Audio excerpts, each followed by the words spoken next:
పోలవరం బనకచెర్ల అనుసంధాన ప్రాజెక్టు వల్ల ఎగువ రాష్ట్రాలకు ఎలాంటి ముప్పు వాటిల్లబోదని జలవనరుల శాఖ మంత్రి నిమ్మల రామానాయుడు స్పష్టం చేశారు.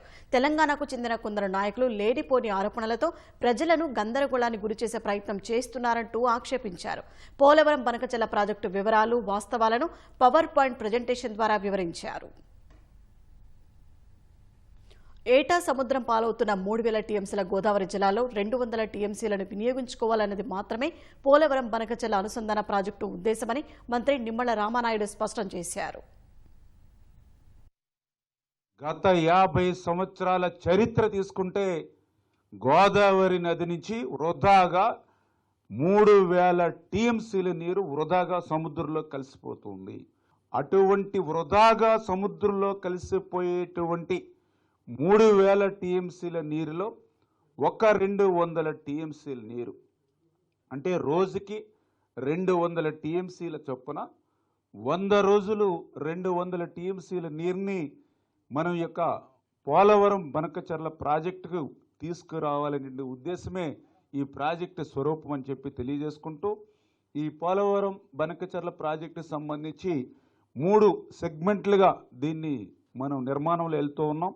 పోలవరం నుంచి ప్రకాశం బ్యారేజ్ వరకు కూడా మరి సెగ్మెంట్ 1 కింద, అదేవిధంగా సెగ్మెంట్ 2 చూస్తే మరి ప్రకాశం బ్యారేజ్ నుంచి 173 టీఎంసీల సామర్థ్యంతో బొల్లాపల్లి రిజర్వాయర్ వరకు కూడా అంటే 6 లిఫ్టుల ద్వారా ఈ సెగ్మెంట్ 2ని మరి అదేవిధంగా సెగ్మెంట్ 3కి సంబంధించి బొల్లాపల్లి రిజర్వాయర్ నుండి 3 లిఫ్ట్లు అదేవిధంగా 2 టన్నెల్స్ ద్వారా బనకచెర్ల వరకు కూడా తరలింపు. ఇది ఈ రకంగా 3 సెగ్మెంట్లతోటి ఈ యొక్క పోలవరం బనకచెర్ల ప్రాజెక్టుకి రూపకల్పన జరిగింది అనేటువంటి విషయాన్ని ఈ సందర్భంగా తెలియజేసుకుంటూ అందులో ఏదైతే 2వ సెగ్మెంట్కి సంబంధించి మరి మీకున్నటువంటి ఆ యొక్క బొల్లాపల్లి రిజర్వాయర్ ఏదైతే ఉందో ఆ బొల్లాపల్లి రిజర్వాయర్ కూడా మరి అది సహజ సిద్ధంగా ఏర్పడినటువంటి రిజర్వాయర్.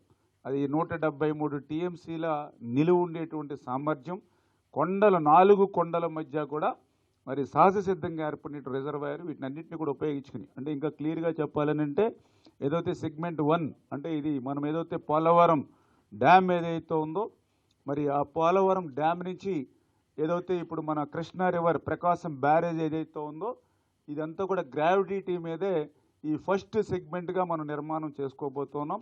అదేవిధంగా ఈ యొక్క కృష్ణా రివర్ నుంచి ఏదైతే 6 లిఫ్టుల ద్వారా బొల్లాపల్లి రిజర్వాయర్ ఏదైతే ఉందో ఇది 2వ సెగ్మెంట్ కింద. అదేవిధంగా 3వది ఈ బొల్లాపల్లి రిజర్వాయర్ నుంచి 3 లిఫ్టులతోటి అదేవిధంగా 2 టన్నెల్స్ తోటి బనకచెర్ల ఏదైతే రెగ్యులేటర్ ఉందో అక్కడ వరకు కూడా చేస్తూ ఉన్నాం. ఇందాక నేను చెప్పినటువంటి ఏదైతే బొల్లాపల్లి రిజర్వాయర్ ఉందో అది సహజ సిద్ధమైనటువంటి రిజర్వాయర్. తెలంగాణ నాయకులు చేసేవి రాజకీయ ఆరోపణలు తప్ప సాంకేతిక అంశాలపై వారు ఒక్క మాట కూడా చెప్పడం లేదని నిమ్మల ఆక్షేపించారు. ఏదైతే ఈ యొక్క ఆరోపణల మీద ఉన్నటువంటి చూస్తే సాంకేతిక అంశాల మీద కంటే కూడా రాజకీయాల మీదే వారి శ్రద్ధ, దృష్టి, తపన కనిపిస్తున్నటువంటి పరిస్థితి అనే విషయాన్ని కూడా ఈ సందర్భంగా తెలియజేసుకుంటూ ఆ రాష్ట్రంలో ఉన్నటువంటి అంతర్గత రాజకీయ పోరు కోసం పోలవరం బనకచెర్లను ఉపయోగించుకోవడం ఎంతవరకు సమంజసమో ఈరోజు తెలుగు రాష్ట్ర ప్రజల్ని కూడా ఈరోజు మరి ఆలోచించమని చెప్పేసి కూడా మీ ద్వారా కోరుతున్నానని చెప్పేసి తెలియజేసుకుంటూ మరి అటువంటి ప్రాజెక్టుకి సంబంధించి అనుమతులు ఏవైతే ఉన్నాయో మరి ఈ అనుమతుల మీద కూడా వాళ్ళు అసత్యాలు చెప్తూ ఉన్నారు. ఏదైతే ఈ యొక్క పోలవరం బనకచెర్లకు సంబంధించి మరి ఎటువంటి అనుమతులు లేకుండా ఆంధ్రప్రదేశ్ రాష్ట్ర ప్రభుత్వం ముందుకు పోతుందని చెప్పి చెప్తూ ఉన్నటువంటి పరిస్థితి. ఇందులో వాస్తవాలు చూస్తే మరి ఏదైతే ఈ యొక్క ప్రాజెక్టుకి సంబంధించినటువంటి అనుమతులు ఏవైతే ఉన్నాయో అన్నీ కూడా నిబంధనల ప్రకారమే తీసుకోబడతాయి. ఇక్కడెక్కడ కూడా ఎటువంటి అనుమానాలకి కూడా తావు లేదు. దానిలో భాగంగానే ఏదైతే 2025 సంవత్సరం మొన్ననే మే 22వ తేదీనే ఈ సంబంధించినటువంటి ప్రాజెక్ట్ ఏదైతే ఉందో దీనికి సంబంధించినటువంటి ప్రాథమిక నివేదిక సిడబ్ల్యూసి కూడా సమర్పించడం జరిగింది. ఏదైతే ఆ సిడబ్ల్యూసి మనం సమర్పించినటువంటి ప్రాథమిక నివేదికను ఆమోదించిన తర్వాత ఖచ్చితంగా ఆ డిపిఆర్ను కూడా ఆ సిడబ్ల్యూసికి సమర్పించడం అవుతుంది అని చెప్పి తెలియజేస్తున్నాయి. ఎందుకంటే మొన్న మాట్లాడినటువంటి వారు ఎవరైతే ఉన్నారో మరి ఎక్కడ ఏ రకంగా ఆమోదం లేకుండా డిపిఆర్ని ఎట్లా సబ్మిట్ చేస్తామని అంటూ ఉన్నారు. ఏ విధమైనటువంటి అనుమానాలు ఎవరికి అవసరం లేదు. ప్రాథమిక నివేదికను ఆమోదించిన తర్వాతే ఈ డిపిఆర్ను కూడా మన సిడబ్ల్యూసికి సబ్మిట్ చేస్తామని చెప్పి తెలియజేసుకుంటూ మరి అదేవిధంగా ఏదైతే పర్యావరణ శాఖకు సంబంధించి కూడా ఈ టర్మ్స్ ఆఫ్ రెఫరెన్స్ టీఆర్ ఏదైతే ఉందో దీన్ని ఆమోదం కోసం కూడా ఈ యొక్క పర్యావరణ శాఖ కూడా ప్రతిపాదనలు కూడా పంపించడం జరిగింది అనే విషయాన్ని కూడా మీ ద్వారా అంటే ఈ రకంగా పోలవరం బనకచర్లకు సంబంధించినటువంటి అనుమతులన్నీ కూడా నిబంధనల ప్రకారమే ముందుకు తీసుకెళ్తున్నాం అనే విషయాన్ని కూడా మరొక్కసారి మీ ద్వారా ప్రజలందరికీ కూడా తెలియజేసుకుంటున్నానని చెప్పి తెలియజేసుకుంటూ మరి వారు మాట్లాడుతున్నటువంటి మాటల్లో మరి ఈ యొక్క జలదోపిడి అంటే ఆంధ్రప్రదేశ్ రాష్ట్రం జలదోపిడికి పాల్పడుతూ ఉంది. ఎగువనున్నటువంటి తెలంగాణ రాష్ట్రానికి నష్టం ఏర్పడుతూ ఉంది. రాష్ట్ర ప్రభుత్వం మరి కళ్లకు కనిపించినటువంటి పరిస్థితి ఉంది.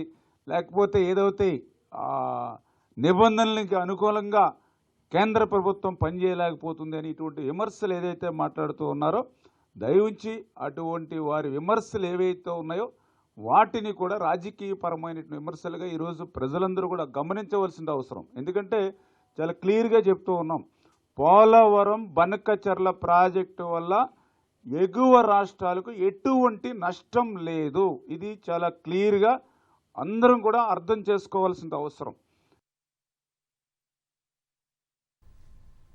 ఉప్పు నీటిలో కలుస్తున్న గోదావరి నీటిని కరువు పీడిత ప్రాంతమైన రాయలసీమకు తరలిస్తుంటే అభ్యంతరాలు ఎందుకని మంత్రి నిమ్మల ప్రశ్నించారు.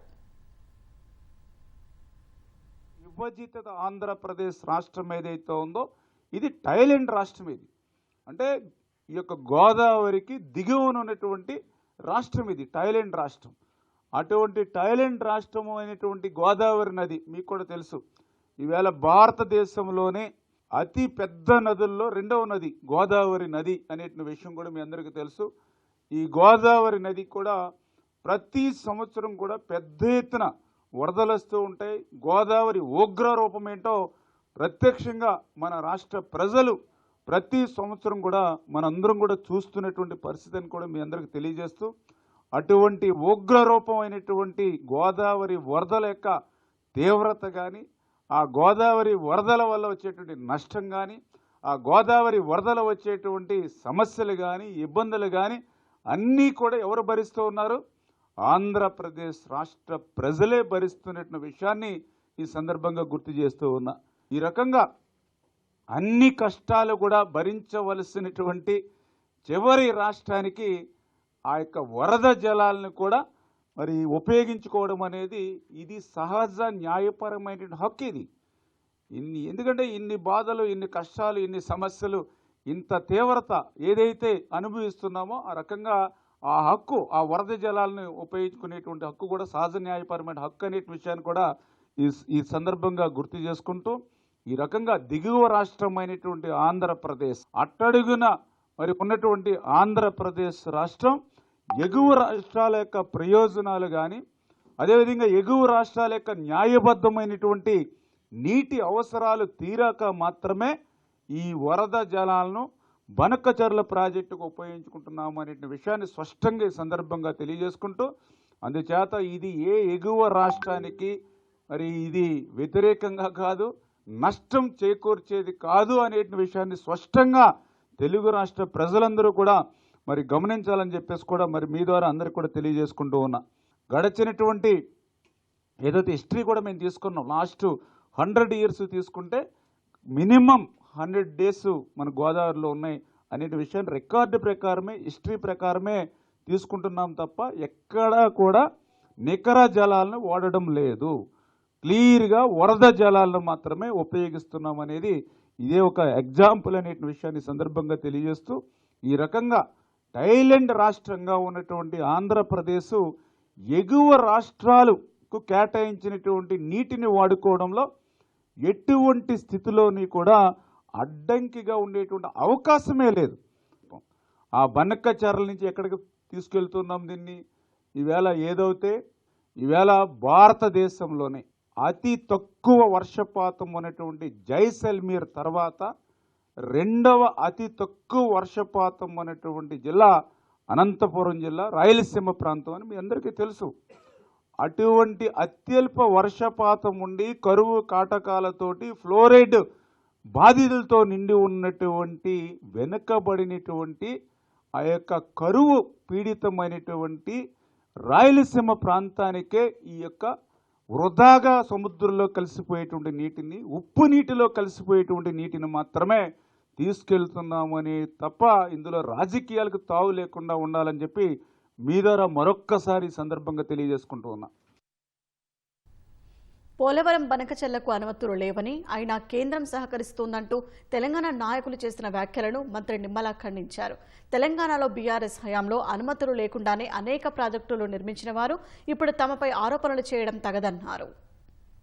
పోలవరం బనకచెర్లకు సంబంధించి మరి యొక్క గోదావరి కృష్ణ బోర్డులు కానీ, అదేవిధంగా మరి ఏదైతే ఈ యొక్క అపెక్స్ కౌన్సిల్ అనుమతి కూడా లేదు, నియంత్రించవలసినటువంటి కేంద్ర ప్రభుత్వం నిబంధనలను ఉల్లంఘిస్తుందని వాళ్ళు ఆరోపిస్తున్నటువంటి పరిస్థితి. ఏదైతే ఈ యొక్క నిబంధనలు అనేవి మరి ఆంధ్ర ప్రాజెక్టులకు తప్ప తెలంగాణ ప్రాజెక్టులకు వర్తించవా? ఎందుకంటే ఇప్పుడు ఆ రాష్ట్రంలో అయినా ఈ రాష్ట్రంలో అయినా ఉన్నది అందరం కూడా ఒక్కళ్ళమే, అన్నదమ్ములమే అందరం కూడా. మరి ఆ నిబంధనలు అనేవి ఒక్క ఆంధ్రాకే వర్తిస్తాయా, తెలంగాణకి వర్తించవా? ఆ మాట్లాడేటువంటి నాయకులు కూడా దయవుంచి ఆలోచన చేయాలి, ప్రజలు కూడా ఆలోచన చేయాలని చెప్పి అడుగుతూ ఉన్నా. గోదావరి కృష్ణ బోర్డుల అనుమతి లేకుండానే కేసీఆర్ గారి ప్రభుత్వం ఆ రోజు ప్రాజెక్టులు చేపట్టలేదా తెలంగాణలో? అదేవిధంగా ఏపీ పునర్విభజన చట్టానికి విరుద్ధంగా వారి ప్రాజెక్టులకి ఇప్పటికీ కూడా అపెక్స్ కౌన్సిల్ యొక్క అనుమతి లేకపోవడం నిజం కాదా? అనుమతులు లేనటువంటి చాలా ప్రాజెక్టులకి టెండర్లు పిలిచి పనులు చేపట్టలేదా? ఉదాహరణకి మీ అందరికీ తెలుసు కాళేశ్వరం, సీతారామ సాగర్, అదేవిధంగా పాలమూరు రంగారెడ్డి, సమ్మక్క బ్యారేజీ మొదలైనటువంటి ప్రాజెక్టులకి ఏ విధమైనటువంటి అనుమతులు లేకుండా పనులు చేపట్టినటువంటి విషయాన్ని కూడా మరి ఈ సందర్భం ఒక్కసారి గుర్తు చేసుకోవాలని చెప్పి కూడా గుర్తు చేస్తూ ఉన్నా. ఇంకా క్లియర్గా చెప్పాలంటే ఏదైతే పూర్తయినటువంటి మరి సమ్మక్క బ్యారేజీకి కానీ, పురోగతిలో ఉన్నటువంటి పాలమూరు రంగారెడ్డి ప్రాజెక్టుకి కానీ ఈ రోజుకి కూడా టీఎస్సీ మరి అనుమతి లేనటువంటి విషయం వాస్తవా కాదా? కేసీఆర్ గారు చేపట్టినటువంటి ప్రాజెక్టులకి మరి పాటించినటువంటి నిబంధనలు ఇప్పుడు ఇంకా పోలవరం బనకచెర్లన్నీ ఇంకా ప్రాథమిక దశలో ఉంది. ఇది అంచేత మీరు ఆల్రెడీ అనుమతులు లేకపోయినా కూడా టెండర్లు పిలిచి పనులు ప్రారంభించినటువంటి మీరు ఈరోజు ఇంకా ప్రాథమిక దశలోనే ఉన్నటువంటి పోలవరం బనకచెర్ల ప్రాజెక్టు గురించి మరి నిబంధనల గురించి మాట్లాడడం, అడ్డుకోవడం సమంజసమేనా అని చెప్పి మీ ద్వారా కూడా మరొకసారి మరి తెలియజేసుకుంటూ, ఏదైతే ఈ యొక్క పోలవరం బనకచెర్ల ప్రాజెక్టు గురించి మాట్లాడుతూ ఇంకొక విషయాన్ని కూడా వాళ్ళు రెక్టిఫై చేస్తూ ఉన్నారు.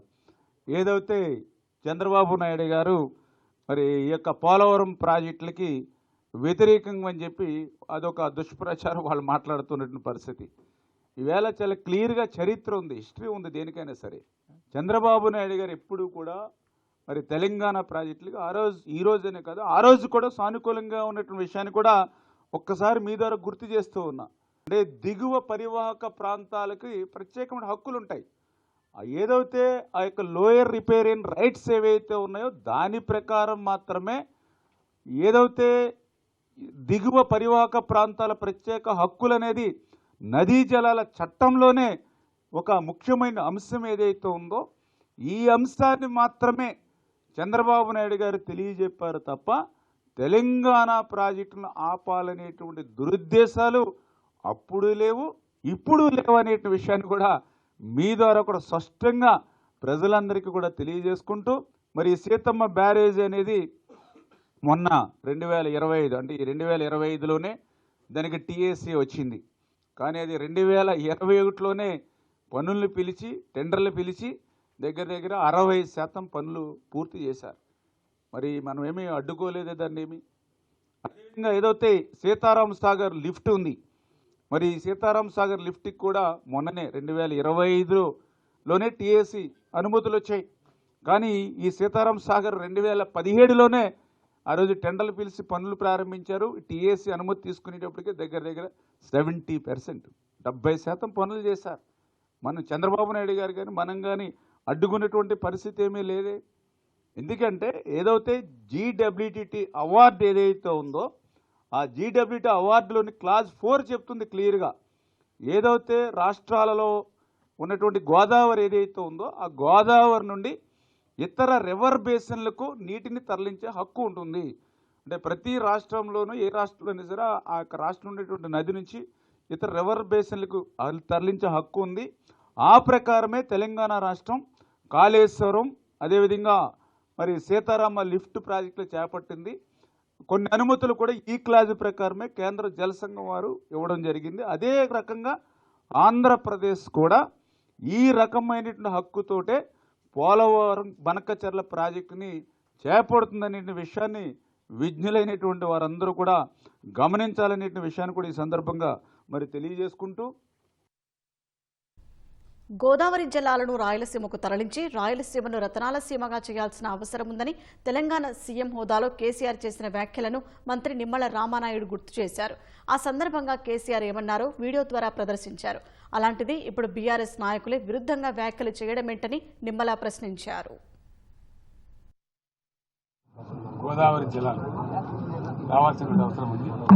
రాయలసీమ ప్రజల బాధలు నాకు తెలుసు కాబట్టి 100% మా యొక్క ఆశీస్సులు సంపూర్ణ సహకారం 100% ఉంటుంది. ఇప్పటికే నేను ముఖ్యమంత్రి గారు ఆంధ్రప్రదేశ్ మంత్రివర్గం చాలామంది వచ్చి చర్చలు కూడా జరిపాం. మీరు ఈరోజు మన కళ్ళ ముందు కనపడతాం. సుమారు 1000 టీఎంసీ గోదావరి నుంచి పోయింది. ఆల్మోస్ట్ ఇప్పుడు 2 ప్రాజెక్టులు మనకు శ్రీశైలం సాగర్ ఫుల్ అయిపోయి సముద్రాన్ని నీళ్ళు పోయి పరిస్థితి వస్తాం. ఆ నీళ్ళు అట్లా వేస్ట్గా పోకుండా మన ప్రజలకు ఉపయోగపడాలని చెప్పి పాజిటివ్ నిర్ణయానికి వచ్చాం.